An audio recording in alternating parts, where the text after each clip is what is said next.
Baiklah, kami dari kelompok 5 akan memaparkan hasil diskusi kami mengenai proses pengolahan minyak goreng pada pabrik oleh Chemical di PT Multimas Nabati Asahan. Berikut adalah anggota kelompok kami. Pabrik oleokimia merupakan pabrik yang bergerak pada bidang produk kimia yang berbasis alam, minyak yang dapat terurai dari lemak nabati atau sumber hewani. Pabrik ini memproduksi berbagai macam produk, yaitu salah satunya minyak goreng. Di Indonesia, banyak sekali industri yang merupakan pabrik oleokimia, salah satunya yaitu PT Multimas Nabati Asahan. Produk yang dihasilkan dari PT Multimas Nabati Asahan yaitu minyak goreng Xania. Adapun bahan pembuatan minyak goreng ialah CPO atau crude palm oil yang diperoleh dari kelapa sawit itu sendiri. Tahapannya ialah penerimaan TBS, sterilisasi, perontokan, pelumatan, ekstraksi minyak, dan proses klarifikasi. Proses pengolahan minyak goreng dibagi menjadi 2 tahapan, yaitu refinery dan fractionation.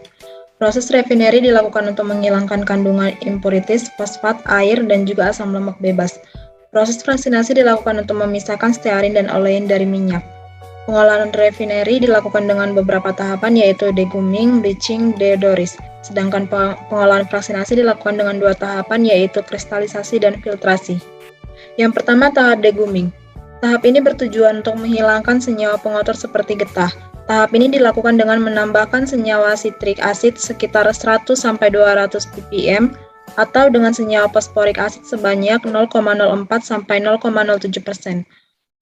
Proses ini dilakukan dengan pengoptimalan pemanasan CPO pada suhu 110 derajat Celcius. Tahapan yang kedua adalah bleaching. Bleaching dilakukan untuk mengikat kembali gam yang telah diikat oleh fosfor dan senyawa transmetal yang telah diikat oleh asam sitrat hingga dihasilkan minyak yang lebih bersih dan lebih jernih. Bleaching dilakukan dengan menginjeksi senyawa bleaching earth sebanyak 0,8-1,7%. Filtrat bleaching earth kemudian akan disaring dengan menggunakan Niagara filter. Tahapan yang ketiga adalah deodorize. Deodorize dilakukan untuk menghilangkan kandungan kadar asam lemak bebas, senyawa aromatik, pigmen, dan air pada minyak. Ini dilakukan dengan pemanasan dalam heater. Pada final heater, suhu yang digunakan adalah 250-260 derajat Celcius. Adapun minyak hasil deodorize disebut dengan RPO atau refined palm oil. Selanjutnya ada kristalisasi. Kristalisasi dilakukan di dalam tangki crystallizer yang bertujuan untuk memisahkan olein dan stearin. Kristalisasi dimulai dengan pre-cooling dan diakhiri dengan holding yang bertujuan agar kristal yang terbentuk semakin kuat. Terdapat agregator yang berfungsi sebagai pengaduk agar hasil dari pre-cooling merata. Selanjutnya ada filtrasi. Filtrasi dilakukan dalam filter press, kemudian dipompa menuju filter cloth, kemudian difiltrasi kembali menggunakan filter bag. Kristal stearin yang tertinggal akan di-squeezing yang dilakukan dalam 5 tahap kenaikan tekanan stearin yang terlepas kemudian dipanaskan dan disimpan dalam bulking tank. Adapun minyak hasil filtrasi ini disebut dengan RBDP olein dan RBDP stearin.